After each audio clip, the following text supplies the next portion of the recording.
Isaw in Canada. Diba? Ito yung isaw namin sa Canada, guys. Dolyares. Namimiss namin ng isaw.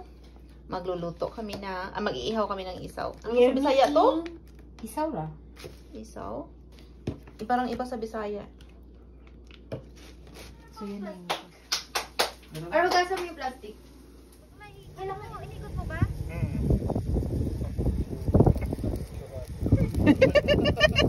Hindi mo baka tumawag ba yung griller? Wala talaga tayo mga... Pang reels. Yung nasa gitna, oh. Sunog na, oh. Ito na ba yan? Ting! Take care. Parang ito na ba yan? Uy! Ano ba yan? Okay din yan, parang pancake. Bakit ganyan, Le? Sobrang malabnaw. Malambot siya. Number 4 mo kaya, Le. Malambot siya. Ah, malambot. Masarap? Mahirap siya, pero mas... Siguro i-brown mo pa. Mas Ganun na kanina. And then, put it here in the sugar. And ready to eat. And it's ready! So we have churros and we have isaw. And guys, kain na ako. Oh. Yum! Thank you guys for cooking. Isa-isa lang. Hati-hati ha. Hati-hati kapatid daw. Yummy!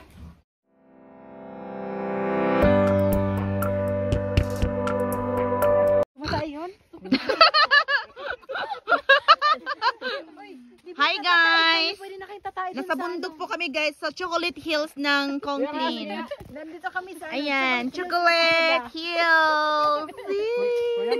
Ang ganda ng ng clouds. Ayan, amazing. Nag-ano sila guys, nag-firing. Ay! Hala, maputik! Kunan yung sikat din natin para pag lumubog, tawanan na lang natin. Sige nga kuya. Hala, nawala na tawagan niyo.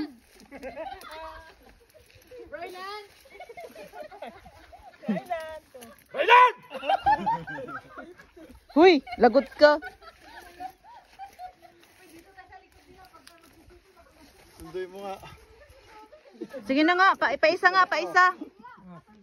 Yan mga guys. Ano, tapos na? Ayun, may ginagawa sa loob, oh. Gusto niya yung can. Mabigat siya? Totoong baril ba yan?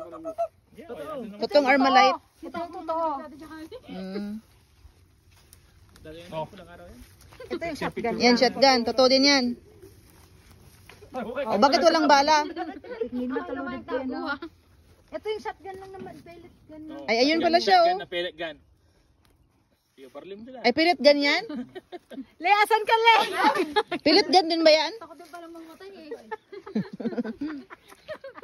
Uy, ang ganda naman ng clouds. Chocolate Hills of Conklin, guys. Chocolate Hills. Hey, Fern, pwede ka na tatay dyan sa anong Fern, oh. Maging pusa na lang natin, oh. Wala siyang tissue.